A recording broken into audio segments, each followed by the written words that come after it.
Good morning, everyone. I'm glad you could join me in discussing the full extent of the shadow government and the deep state. As many of you have seen my 3-hour lecture on the shadow government and the deep state, I think we've got just about a million, 1,200,000 views or so on that. But what I want to do in these programs is break that 3-hour lecture speech down to about 20-minute segments so that you can view each segment at a time as you would like.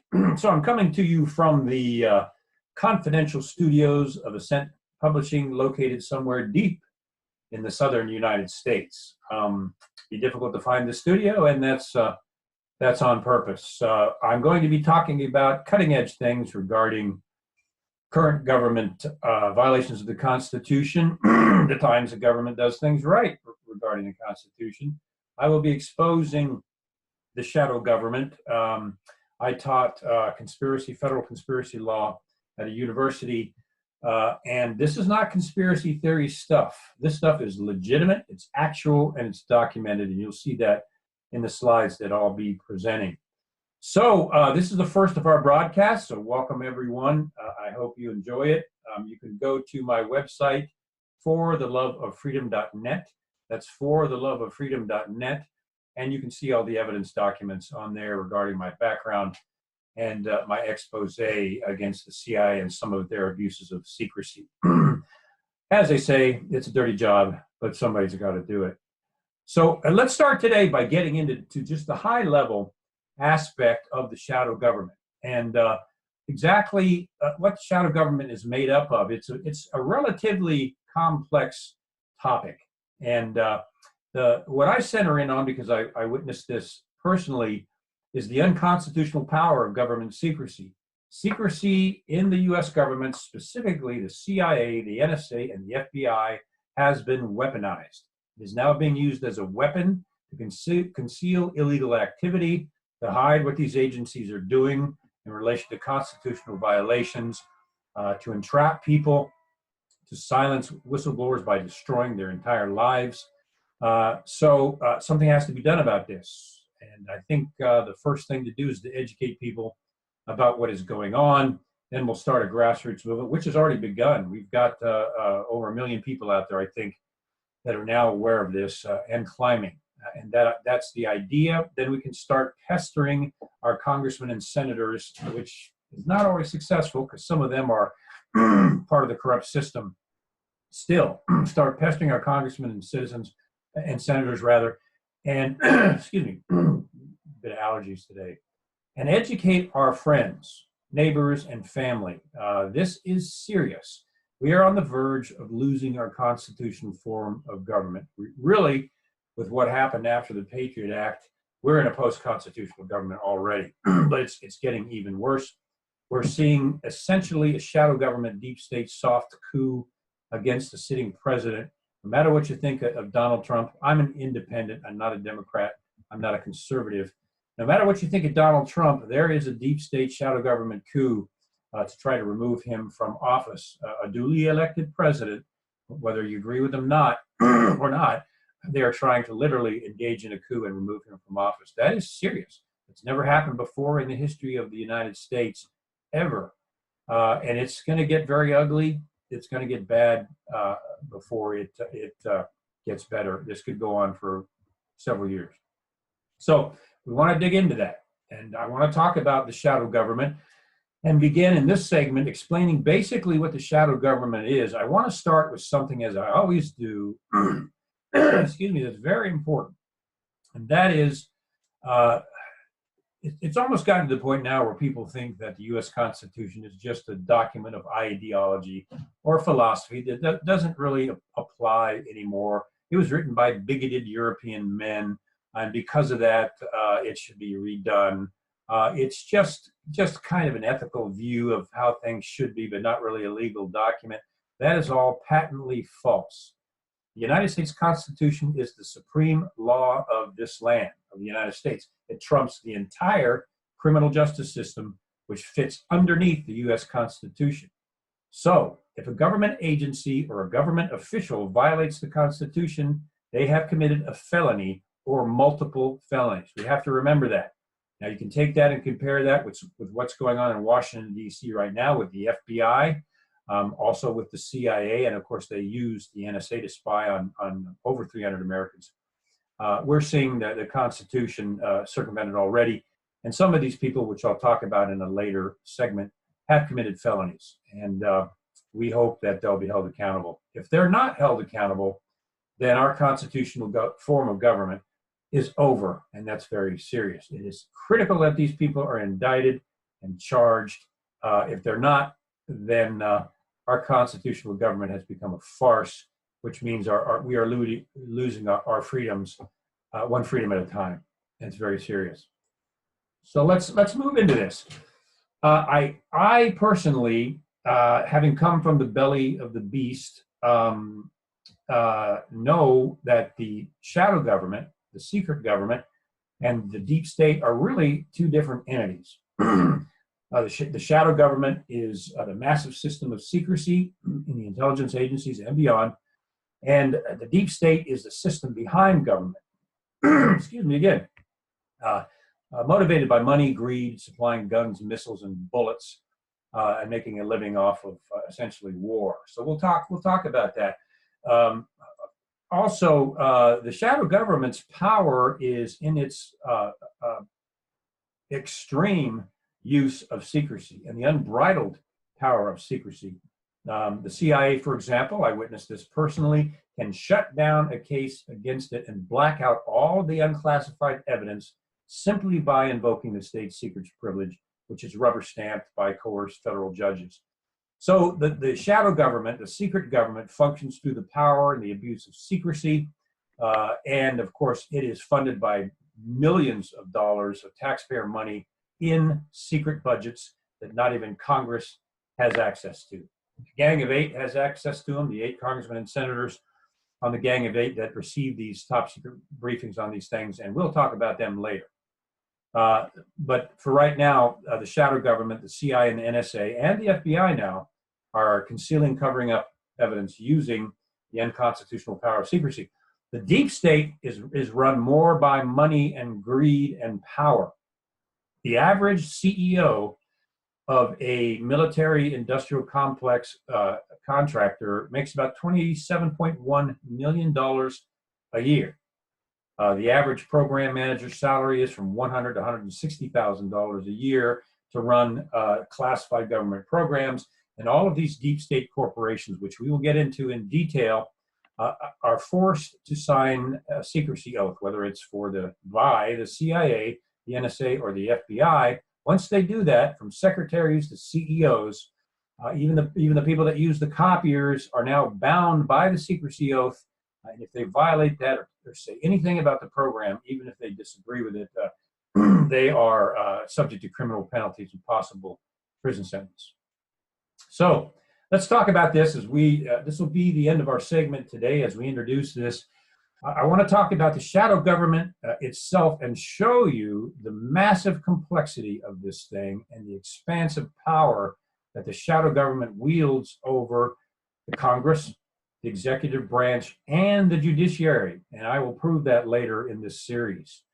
So the unconstitutional power of government secrecy, this is the shadow government. You got the Department of Homeland Security and its secret programs, the National Counterterrorism Center, its secret programs. And if you'll notice, every single one of these entities is tied in with government secrecy, and almost all of them are connected in some way or fashion to the CIA and the Director of National Intelligence. You got the Department of Defense. The DoD has classified secret contracts with the CIA and the NSA, as well as special operations programs of its own that are ruled by the power of secrecy. And anyone within the Department of Defense, military, et cetera, that speaks out against that, again, is subject to first censure, career destruction, and eventually the silencing of their case. The National Reconnaissance Office is responsible for all the satellites, the spy satellites up there, and I'm not going to go into that in detail for obvious reasons, but that is a massive secret system. The surveillance that goes on from space now, just not by the U.S., but from other countries like China, who former President Bill Clinton gave the technology to do this. Like China, they have surveillance satellites up in space that are surveilling people all the way down on the ground to a very minute level. Next, we've got the National Geospatial Intelligence Agency. They do all of the mapping. For example, if they're going to send a Tomahawk missile in, the National Geospatial Intelligence Agency will determine all the coordinates for that missile.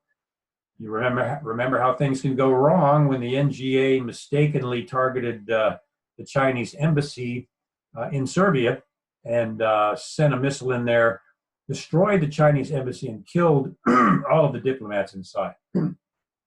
They got the coordinates wrong. A very, very serious international incident, which of course was brushed under the rug. And you got the Joint Special Operations Command. That is the president's secret army. Few know about. The president can dispatch JSOC anywhere in the world to carry out a termination program. That is not always bad. Sometimes the JSOC, and these JSOC men and women are highly trained. And frankly, they could have my back at any time. They're good soldiers. They do what they're ordered. They're the most heavily trained, similar to SEAL Team 6 in our entire government. So JSOC is essentially a secret army that functions outside of the usual DoD rules at the behest of the president. And it is a very, very secretive, excuse me, it is a very, very secretive program. Next, now I'm putting some ones up that are in white. The ones I'm placing in white are the ones that have grossly abused the power of secrecy. We're going to talk about each one in detail.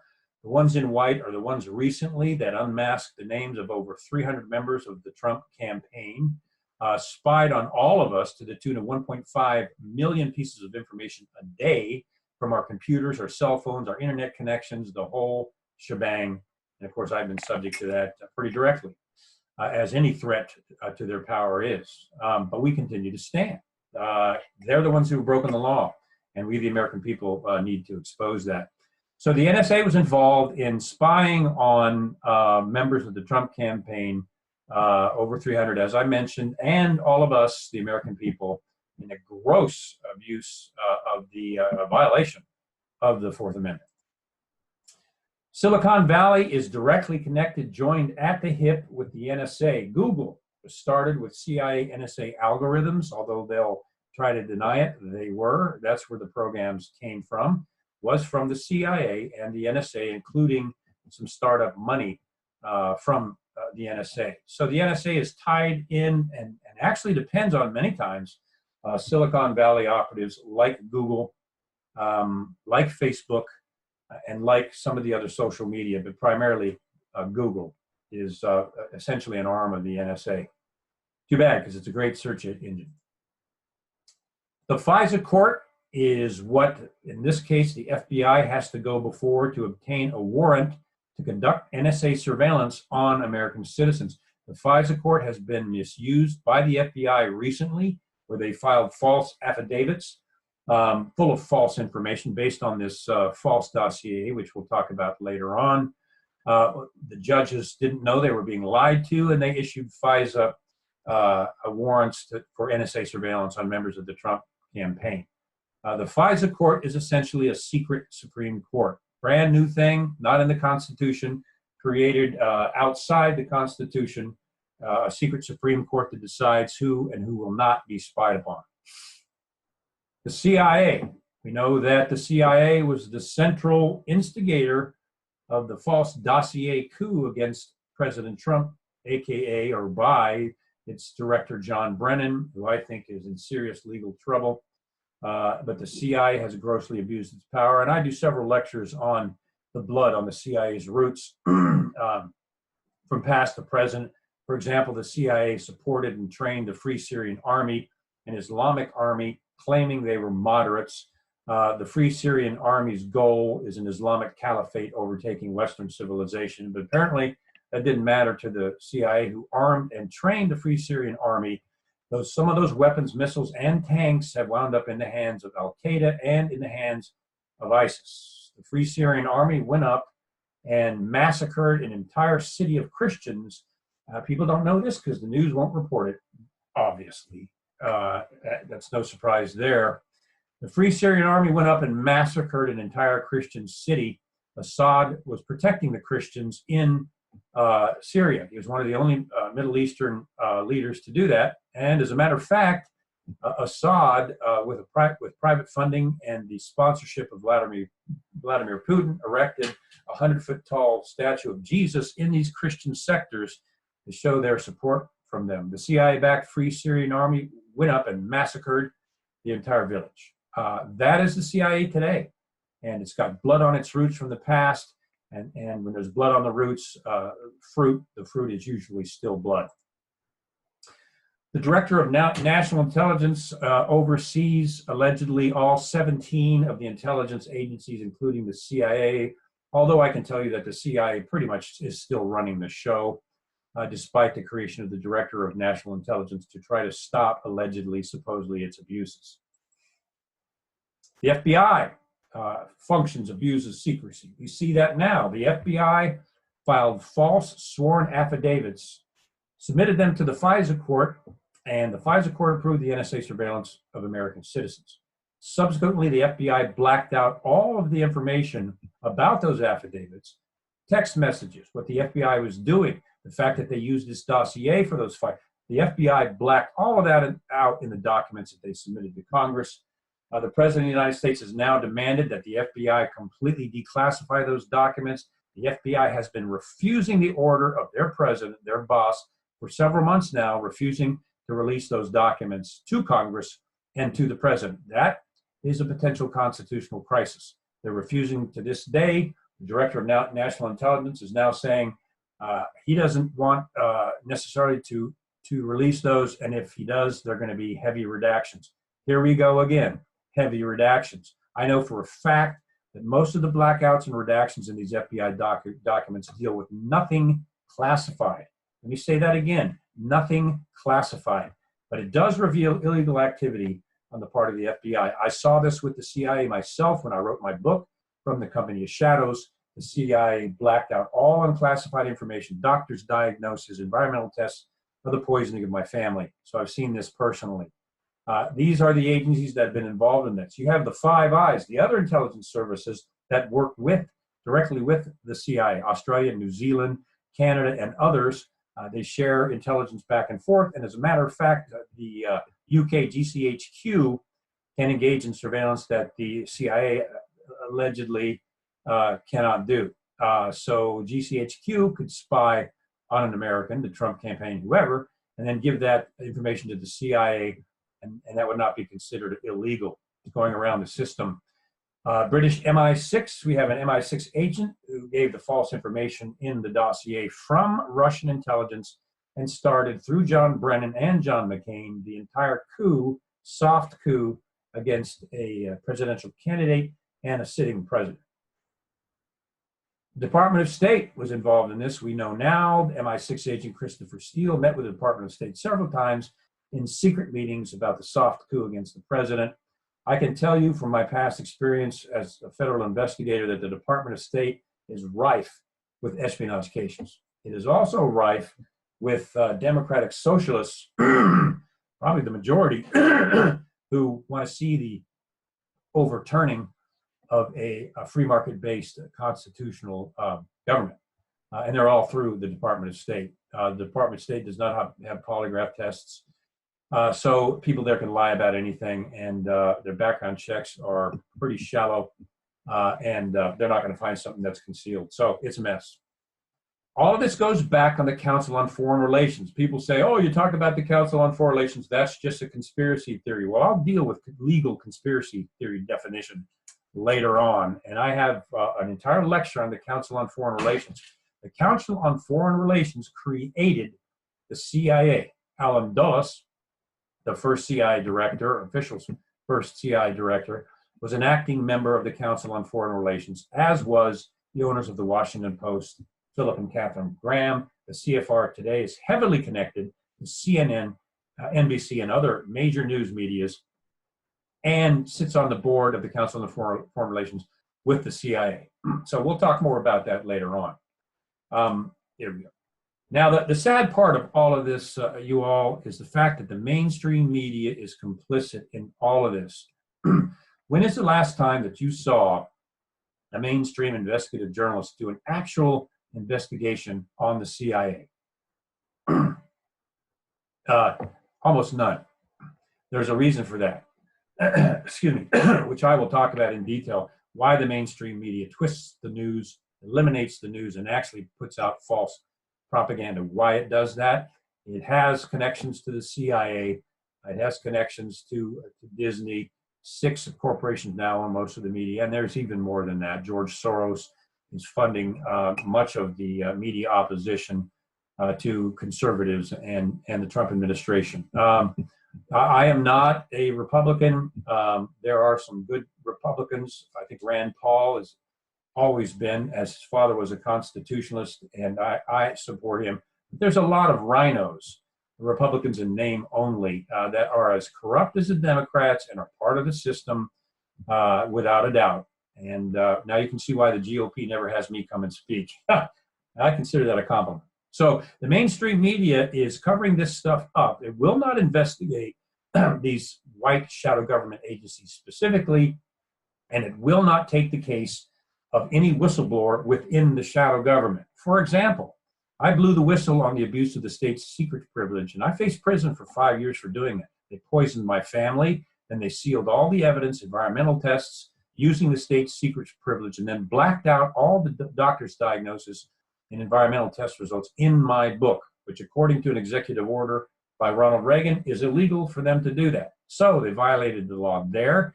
Then after I refused, they settled with our family because the evidence I presented was so strong. The judge ordered them to a mediated settlement. They signed the settlement documents. 3 days later, they called my attorney and ordered him to tell me that if I did not accept a fraction of that settlement, they were going to invoke the state's secrets privilege and seal all the evidence that I had compiled in our case.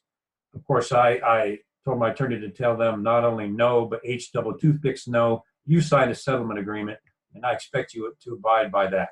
About a week later, the CIA invoked the state secrets privilege, sealed all the evidence of poisoning, the doctor's diagnosis and environmental tests, sealed it, and then told us that if we talked about that evidence to anyone, we would go to prison. You can imagine the level of outrage that we had when that happened. And then they blocked all of Congress and the Senate from accessing any information in our case. A very good man, Congressman Frank Wolf, took our case, contacted the CIA 7 times, demanding an investigation. The CIA blew him off the first 5 calls. The very last call, they said he had no access to that. It was a judicial matter and was none of his business. So they have managed to seal the evidence from Congress. That's how serious this is. I talk about the state secrets privilege, which has been used to destroy thousands of lives. I talk about that, and we'll talk about that later in these programs. So you can see the sheer size of the shadow government. Right now, we still have what's called COG, or the continuity of government, which the shadow government at any time can usurp the United States Constitution and take over control of our government. Since 9/11, continuity of government has been established. Continuity of government is still there, which means that the federal government can supersede the Constitution at any time because of the declared war on terror, and that was on purpose. Because of the declared war on terror, we're still under the continuity of government, and the Constitution could be suspended at any time. So, our next program, I'm going to get into the deep state, talk about what the deep state is, the military-industrial complex, more properly, the military-industrial congressional complex, because it involves extortion and bribery of congressmen and senators. That's what we're looking at for our next programs, everyone. And we're just getting all of our things set up here and ready to start these broadcasts again. I hope you all will join us. There's going to be probably, I would say, 50 of these coming up.